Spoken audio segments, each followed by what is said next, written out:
11월 18일 토요일 흘러 떠내려가지 말라란 제목으로 히브리서 2장 1에서 9절의 말씀입니다. 사랑의 하나님 감사합니다. 오늘도 말씀 묵상의 시간을 주심에 감사합니다. 이 시간을 통하여서 하나님의 말씀이 들리고 복음이 들리기 원합니다.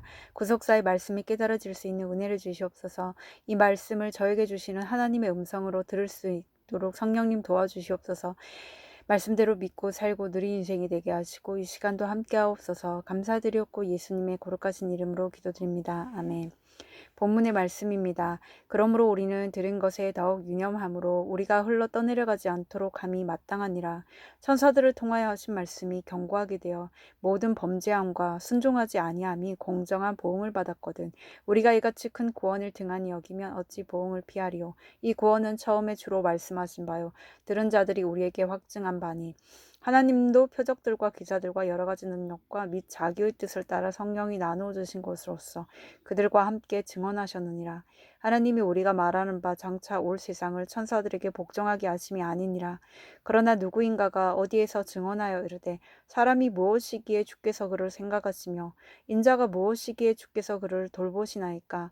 그를 잠시 동안 천사보다 못하게 하시며 영광과 존귀로 관을 씌우시며 만물을 그 발 아래에 복종하게 하셨느니라 하였으니 만물로 그에게 복종하게 하셨은즉 복종하지 않은 것이 하나도 없어야 하겠으나 지금 우리가 만물이 아직 그에게 복종하고 있는 것을 보지 못하고 오직 우리가 천사들보다 잠시 동안 못하게 하심을 입은 자 곧 죽음의 고난받으심으로 말미암아 영광과 존귀로 관을 쓰신 예수를 보니 이를 행하심은 하나님의 은혜로 말미암아 모든 사람을 위하여 죽음을 맛보려 하심이라. 아멘. 도움말입니다. 유념하다는 들은 것, 곧 복음을 마음 깊이 새겨 청종하다는 뜻입니다. 보응은 징벌, 가품을 말합니다. 3절에 등한히 여기다는 관심이 없고 소홀히 하다는 뜻입니다. 인자는 예수님 또는 인간을 지칭할 때 사용되는 용어입니다. 본문 요약입니다. 우리는 흘러 떠내려가지 않도록 들은 것에 더욱 유념하면서 우리가 받은 큰 구원을 등한히 여기지 말아야 합니다. 하나님은 사람을 잠시 동안 천사보다 못하게 하시지만 주께서 사람을 생각하신다고 합니다. 모든 사람을 위해 죽음의 고난을 받으신 예수님은 영광과 존귀로 관을 쓰십니다. 오늘의 중보기도입니다. 부모들이 들은 말씀에 더욱 유념하여 흘러 떠내려가지 않고 주님을 바라보며 영광의 관을 쓰게 하옵소서. 아멘. 본문 해설입니다. 첫 번째, 큰 구원 1에서 4절의 내용입니다. 흘러 떠내려가지 않으려면 들은 말씀에 유념해야 합니다. 이를 위해 함께 말씀을 듣고 권면하는 우리가 있어야 합니다.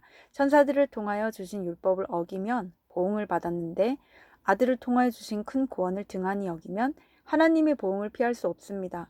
큰 구원을 등한히 여기면 다른 것을 다 갖춰도 아무 소용이 없습니다. 이 구원을 위해 주께서 오신 것이며 사도들이 생명을 걸고 전한 것입니다.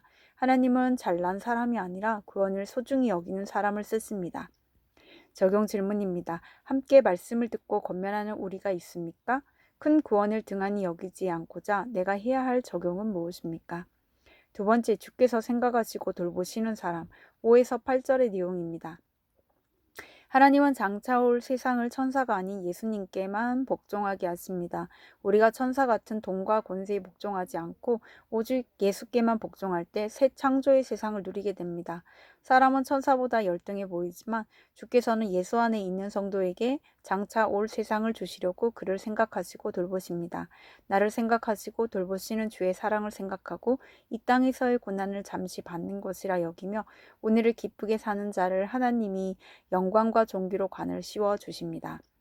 적용 질문입니다. 천사보다 못한 내 모습과 환경이지만 그것을 통해 나를 생각하시고 돌보시는 주님을 만났습니까? 이 땅에서의 고난을 잠시라고 생각합니까? 너무 길다고 생각합니까? 세 번째, 영광과 존귀로 관을 쓰신 예수. 9절의 내용입니다. 하나님의 아들이신 예수님이 우리를 건지려고 죽음의 고난을 받으셨습니다. 하나님은 그런 예수께 영광과 존귀로 관을 주셨습니다. 우리가 죄와 사망의 물결에 흘러 떠내려가지 않으려면 이 예수님을 바라봐야 합니다. 예수님이 받으신 죽음의 고난을 생각하고 주를 따라야 합니다. 이것은 하나님의 은혜로만 가능합니다. 그 은혜로 내 고난이 잠시라고 생각하며 다른 사람들을 위해 죽음을 맛보고자 할 때 흘러 떠내려가지 않고 영광과 존귀의 관을 쓰게 됩니다. 적용 질문입니다. 내 고난으로 힘들 때 예수님이 받으신 고난을 묵상합니까? 영광과 존귀로 관을 쓰신 예수님을 보고 내가 다른 사람들을 위해 맛보아야 할 죽음은 무엇입니까? 기도하기는 공동체 안에서 말씀에 더욱 유념하여 흘러 떠내려가지 않게 하옵소서. 주께서 나를 생각하시며 돌보신다는 것을 기억하고 내 고난을 잠시 받는 것으로 여기며 오늘을 기쁘게 살게 하옵소서. 죽음의 고난을 받으신 예수님을 바라보며 하나님의 은혜 안에서 구원을 위해 살게 하옵소서. 아멘. 묵상 간증입니다. 술고난에 복종하기란 제목으로 홍태은님의 말씀 적용글입니다. 저는 믿지 않는 남편과 만난 지 3개월 만에 행복을 꿈꾸며 재혼했습니다. 그러나 막상 재혼한 뒤에는 도살장에 끌려가는 소처럼 살았습니다. 명절 때마다 시댁에 가서 온갖 제사상과 술상을 차리고 무서운 시어른들을 대하면서 숨이 탁 막혔기 때문입니다. 남편에게 말해봐야 소용이 없고 말씀을 읽어도 전혀 깨달아지지 않았습니다. 하나님의 은혜로 말미암아 모든 사람을 위하여 죽음을 맛보려 하신 예수님과 달리 저는 시댁의 무시가 싫고 어디서든 인정과 대접을 받고 싶었습니다. 그러니 제 안에는 왜 하나님이 나를 이런 힘든 곳에서 꺼내주시지 않을까라는 생색과 원망만 가득했습니다. 그때 저는 저를 생각하시며 돌보시는 주님의 인도로 믿음의 공동체에 속하게 되었습니다.